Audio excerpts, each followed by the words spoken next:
नमस्कार दोस्तों, the learner point में आप सभी का स्वागत है। दोस्तों, अपन कर रहे थे राजस्थान अध्ययन के वस्तुनिष्ठ प्रश्न, जिसमें दोस्तों अपन ने यहाँ तक कर लिए थे दोस्तों 69 तक। इससे आगे आज अपन करेंगे।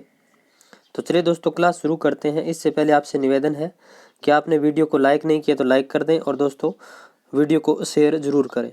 दोस्तों, आपको बोला हुआ है कम से कम 10,000 व्यू होने चाहिए एक वीडियो पर, लेकिन आप शेयर नहीं करते हैं वीडियो को। तो अगली बार आपने यदि शेयर नहीं किया तो दोस्तों ये क्लास बंद कर दी जाएगी। तो आप कम से कम एक बंदा 5 लोगों को शेयर तो करें। तो देखिए, जांगल प्रदेश में राजस्थान के कौन कौन से जिले शामिल थे। तो जांगल प्रदेश में राजस्थान के कौन कौन से जिले शामिल थे। तो बीकानेर, नागौर, जोधपुर का कुछ भाग, ये दोस्तों जांगल प्रदेश के अंतर्गत आते थे। और जांगल प्रदेश की राजधानी कौन सी थी। तो अहिछत्रपुर थी जांगल प्रदेश की राजधानी। नेक्स्ट है दोस्तों, सरदार सरोवर परियोजना किन किन राज्यों की सम्मिलित परियोजना है। तो दोस्तों सरदार सरोवर परियोजना, ये याद रखना, 4 राज्यों की संयुक्त परियोजना है। मध्य प्रदेश, महाराष्ट्र, गुजरात और राजस्थान। कौन कौन से? मध्य प्रदेश, महाराष्ट्र, गुजरात और राजस्थान की संयुक्त परियोजना है। किस नदी पर है? तो दोस्तों नर्मदा नदी के ऊपर है। और किस राज्य में है? गुजरात में है। और दोस्तों आपको कमेंट बॉक्स में मुझे ये बताना है कि जो सरदार सरोवर परियोजना है, इससे एक नहर निकाली गई है और वो नहर आती है राजस्थान में, और उस नहर से राजस्थान के 2 जिले लाभान्वित होते हैं। उनके आप उत्तर मुझे बताओगे। फिर देखिए दोस्तों, लसाड़िया का पठार कहाँ स्थित है। तो लसाड़िया का पठार है दोस्तों, ये उदयपुर व प्रतापगढ़ के अंदर स्थित है। और सीधा उदयपुर दे रखा हो तो उदयपुर करना ही है। नेक्स्ट देखिए, राजस्थान के 61% भूभाग पर 40% जनसंख्या निवास करती है, क्या कारण है। तो राजस्थान के 61% भूभाग पर 40% जनसंख्या निवास करती है, इसका कारण क्या है। तो शुष्क और अर्ध शुष्क जलवायु, यानी यहाँ की जलवायु है वो दोस्तों अनुकूल है जनसंख्या के रहने के लिए। नेक्स्ट देखिए दोस्तों, 1857 की क्रांति के बाद भारत का प्रथम वायसराय कौन बना था। तो दोस्तों देखिए, 1857 की क्रांति के बाद भारत का प्रथम वायसराय कौन बना था। तो लॉर्ड केनिन बना था। अब आपके लिए प्रश्न ये है कि 1857 की क्रांति के समय लॉर्ड केनिन का पद कौन सा था, और बाद में इसका पद वायसराय हो गया था लॉर्ड केनिन ही। 1857 की क्रांति के समय भी लॉर्ड केनिन था, और 1857 की क्रांति के बाद भी लॉर्ड केनिन ही था भारत के सर्वोच्च पद पर। तो वो पद कौन सा था लॉर्ड केनिन का, कमेंट बॉक्स में कमेंट करोगे। फिर देखिए, भारतीय महामरुस्थल में शामिल जिले हैं।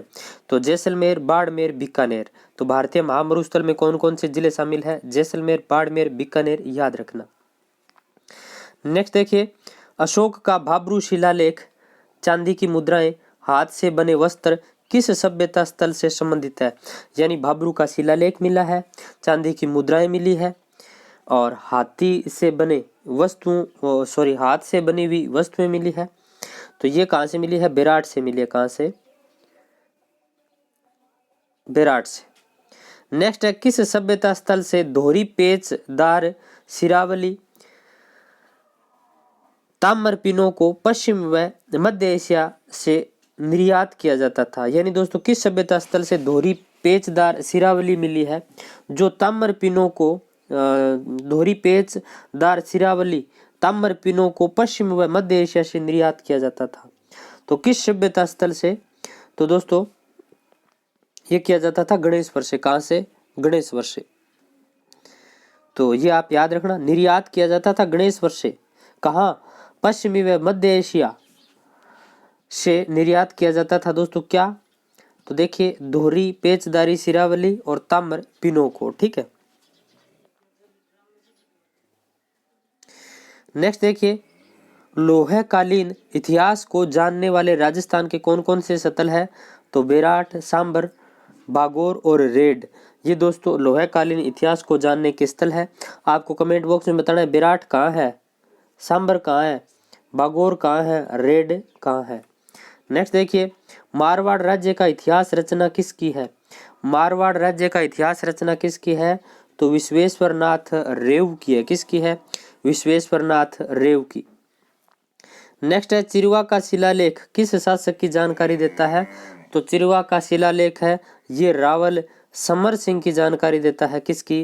रावल समर सिंह की। याद रखना, रावल समर सिंह की जानकारी देता है चिरवा का शिलालेख। नेक्स्ट देखिए, मालवों की दिग्विजय का युप अभिलेख नांदसा में लगा है, यह किस जिले में स्थित है? तो दोस्तों मालवों की दिग्विजय का युप अभिलेख नांदसा में लगा हुआ है, यह किस जिले में है? तो भीलवाड़ा में है। किस में है? भीलवाड़ा। नेक्स्ट है लूणी नदी का उद्गम कहाँ से होता है? तो लूणी नदी का उद्गम अजमेर के निकट सरस्वती और सागरमती दो धाराओं के मिलने से होता है लूणी नदी का उद्गम। नेक्स्ट देखिए, लूणी नदी के अपवाह वाले जिलों के नाम बताइए क्रमशः। तो लूणी नदी के अपवाह यानी लूणी नदी किन किन जिलों से होकर बहती है राजस्थान के, उनका नाम बताना है क्रमशः। तो देखिए अजमेर, नागौर, पाली, जोधपुर, बाड़मेर, जालोर। तो ये दोस्तों क्रम है, बाद में कच्छ की खाड़ी में गिर जाती है। फिर देखिए लूणी नदी की सहायक नदियों के नाम बताइए। तो लूणी नदी की सहायक थी जोजरी, बांडी, जोजड़ी बोलते हैं अपन, बांडी, जवाई, मीठड़ी, खारी, सूकड़ी, सागी, गुहिया। ये दोस्तों लूणी नदी की क्या थी? सहायक नदियां थी। नेक्स्ट देखिए, माही नदी का उद्गम स्थल कौन सा है? तो मध्य प्रदेश का विंध्याचल पर्वत है, ये माही नदी का उद्गम स्थल है। नेक्स्ट देखिए, प्रतापगढ़ बांसवाड़ा में बहकर के इस खंबात की खाड़ी में गिर जाती है माही नदी। तो प्रतापगढ़ और बांसवाड़ा जिले में बहकर के खंबात की खाड़ी में गिर जाती है।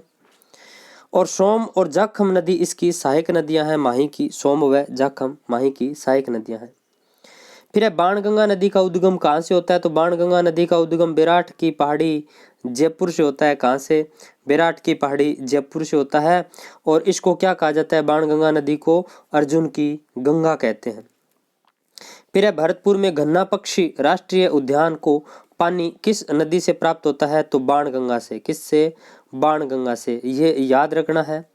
भरतपुर में घन्ना पक्षी राष्ट्रीय उद्यान को पानी किस नदी से प्राप्त होता है? तो बाणगंगा नदी से प्राप्त होता है।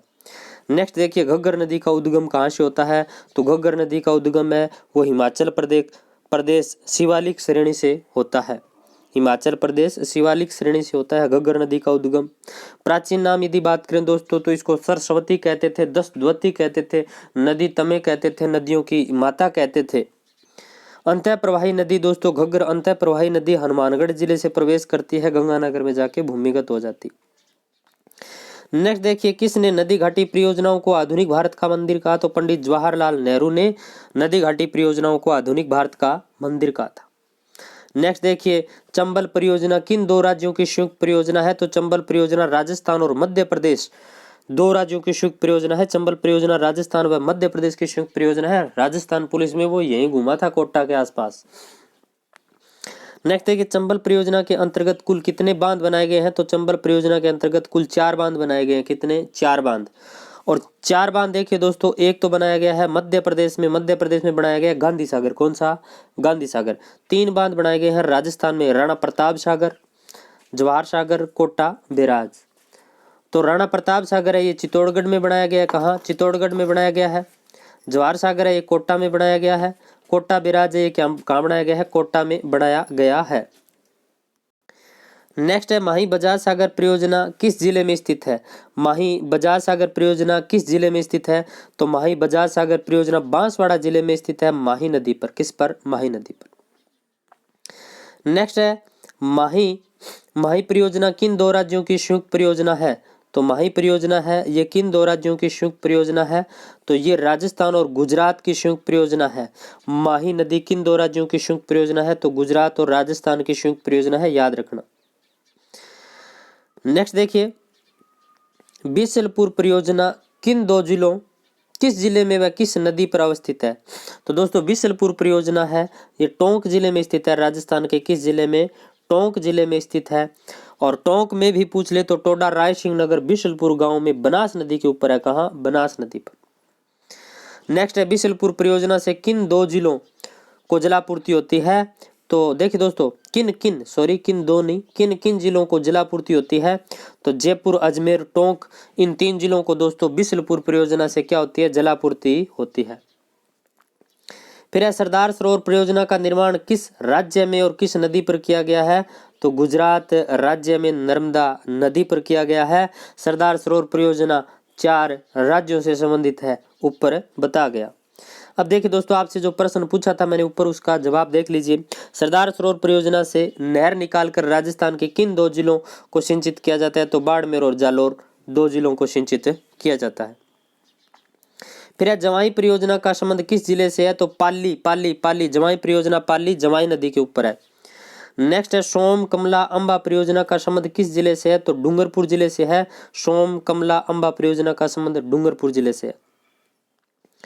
नेक्स्ट देखिए दोस्तों, मानसी वाक्कल परियोजना उदयपुर जिले में है। कहाँ? उदयपुर में। मानसी वाक्कल परियोजना किस जिले में है? तो उदयपुर में है, याद रखना।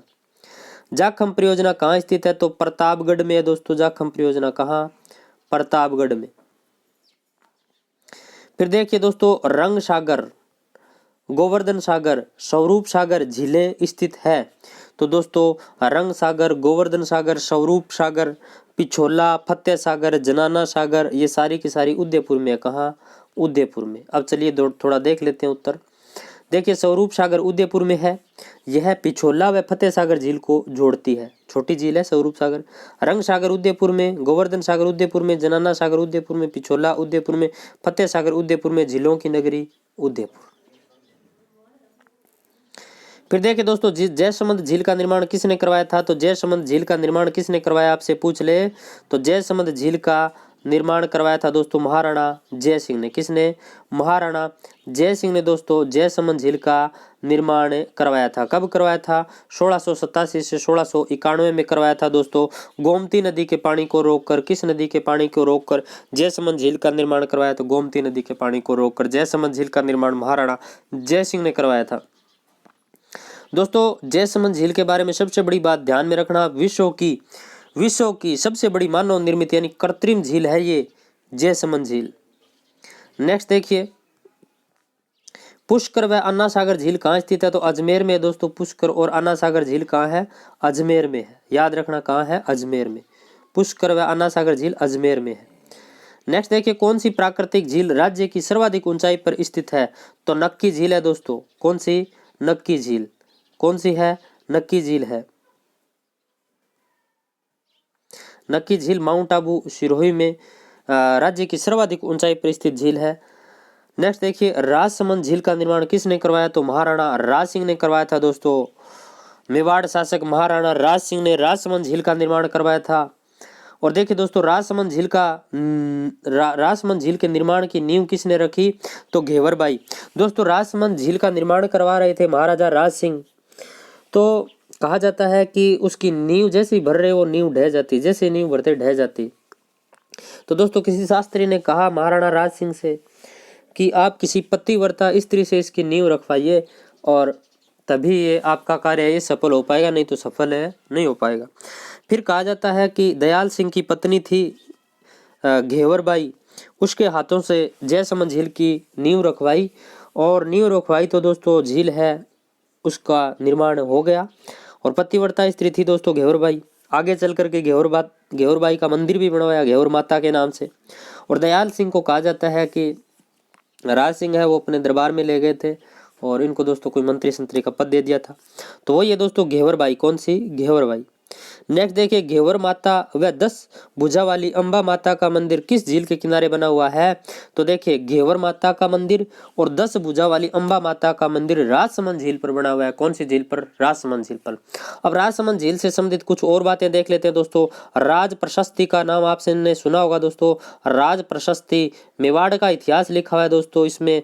और दोस्तों 25 शिलाओं पर लिखी हुई है राज प्रशस्ति। और दोस्तों राज प्रशस्ति के जितने भी लेख हैं वो 25 शिलाओं पर लिखे हुए हैं और राज प्रशस्ति की भाषा संस्कृत है। कौन सी है? संस्कृत है। और लिखने वाला बंदा कौन था राज प्रशस्ति को? राज प्रशस्ति महाकाव्य को किसने लिखा? रणछोड़ भट्ट तेलंग ने लिखा था। किसने? रणछोड़ भट्ट तेलंग ने। और दोस्तों इसकी जो 25 शिलाएं हैं इनको दोस्तों इनके ऊपर मेवाड़ का इतिहास लिखा हुआ है। और ये राजसमंद झील के ऊपर 9 चौकी की पाल है, उसके ऊपर ये सारी की सारी शिलाएं लगी हुई है। ये बात आप ध्यान में रखना। नेक्स्ट देखिए दोस्तों, बालसमंद कायलाना उमेद सागर झील कहाँ स्थित है? तो जोधपुर में है बालसमंद कायलाना उदय सागर, ठीक, उमेद सागर। गढ़सीसर दोस्तों जैसलमेर में, गैप सागर उदयपुर में, कोलायत बीकानेर में, सिलीसेड अलवर में है। कहाँ? अलवर में। दोस्तों इतनी देर हो गई आपको वीडियो देखते हुए, आपने शायद वीडियो को लाइक नहीं किया, लाइक जरूर कर दें और वीडियो को शेयर भी कर दें। फिर देखिए सांबर झील कहाँ स्थित है? तो सांबर झील जयपुर में स्थित है। कहाँ है? जयपुर में। देश की खारे पानी की दोस्तों सबसे बड़ी झील है, 8.7% भारत का 8.7% नमक अकेली सांबर झील उत्पादित करती है दोस्तों। सांबर झील की यदि बात करें दोस्तों तो इसको वेटलैंड भूमि घोषित किया गया है। 24,000 हेक्टेयर में ये फैली हुई है दोस्तों। देखिए 1990 में रामसर साइट वेटलैंड घोषित किया। इसे क्या? 1990 में रामसर साइट वेटलैंड घोषित किया गया। प्रदेश की सबसे बड़ी वेटलैंड भूमि पूछ ले तो सांबर झील है। फिर देखिए दोस्तों अन्य खारे पानी की झीलें कौन सी है? तो पंचभद्रा बाड़मेर में है, डीडवाना नागौर में है, लूणकरसर बीकानेर में है, पोखरण जैसलमेर में, फड़ौदी जोधपुर में। ये सारी की सारी दोस्तों खारे पानी की झीलें है। बोल रहे थे ना कि छठी क्लास में ऊपर का जीके है, छठी क्लास ही याद नहीं हो सकती राजस्थान अध्ययन की, हकीकत बात है ये।